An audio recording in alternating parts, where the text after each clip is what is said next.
तक्रारीमध्ये मी 29 डिसेंबर 2023 रोजी स्वतःहून माहेरी गेलेली आहे. जाताना मला डॉक्टरने सांगितलं म्हणून माझं स्त्रीधन जे आहे त्या सहित घेऊन गेलेले आहे. म्हणजे जाताना 10 ते 12 बॅगा भरतील एवढे ते कपडे आणि बाकीचं स्त्रीधन. आता स्त्रीधन सुद्धा नेमकं किती गेलेलं आहे, किती नेलं आहे, हे हिंमत असेल तर तुम्ही जाहीर करा.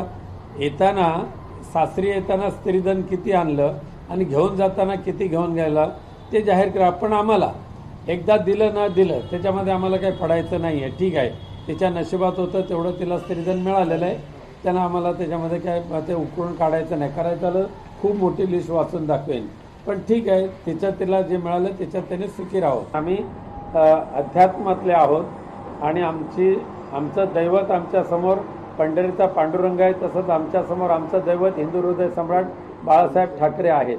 त्यामुळे आम्हाला ह्या 2 दैवताशिवाय इतर कोणाच्याकडे जाण्याची आवश्यकता पडत नाही. कुलदेवता ग्रामदेवता तर आमच्या असतातच कोकणातल्या, आणि त्यांच्याकडे जाणं म्हणजे काही गुन्हा ठरत नाही. त्यांचं दर्शन घेणं, त्यांची स्वतःची जी तक्रार आहे त्या तक्रारीमध्ये त्यांनी लिहिलेलं आहे की ह्या प्रत्येक वेळेला मला भीती वाटत असं मी नेहमी माझे आई वडिलांना सोबत घेऊन ठेवत होते.